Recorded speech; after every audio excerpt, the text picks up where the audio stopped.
Acceptance is defined as the action of being received as adequate or suitable, typically to be admitted into a group. That's the dictionary definition. On September 6th of this year, India's highest court declared homosexuality decriminalized. A monumental decision for 1 billion people. Now, does that mean the imaginary stigma of homosexuality is eradicated? Hardly. The journey to acceptance is long and tenuous.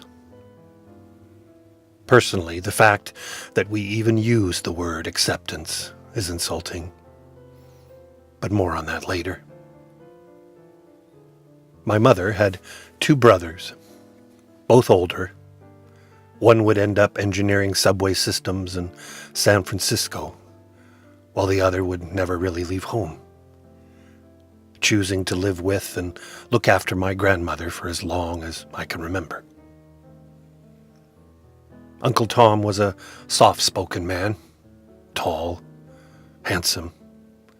He wore button shirts and baggy pants and smoked a lot. A religious man, he introduced me to the Bible by getting me one written in modern English. A great way to discover the Word of God. He helped me through it, at least answering any questions I had.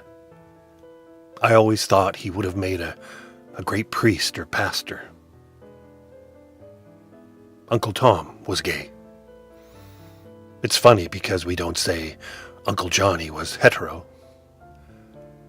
I never really thought about what it meant to be gay, as it was just there in front of us growing up. Normal. Uncle Tom had a partner, and I always thought of him as a couple. Never blinked, never thought otherwise. Of course, I never saw them kiss or act like a regular couple, but they shared the same bed and were inseparable until death decided otherwise. I didn't have to accept him because there was nothing to accept. It just was. And I believe that is how it should be. When the word accept is used in the case of any human being's interaction with another, it seems strange to me because it insinuates difference. And I think that's the wrong place to start.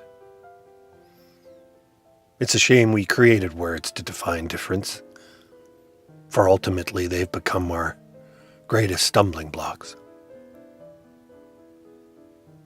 To look at Uncle Tom as a young man and wonder about how hard it must have been in the 40s and 50s, coming to terms with a sexuality that the world around you didn't understand and feared. And yet it didn't stop him. I never knew it at the time, but it was probably subconsciously a large part of my admiration of him. Today, the gay community still struggles for basic rights, which should just be automatic, as all laws are human-based. And that is what we all are.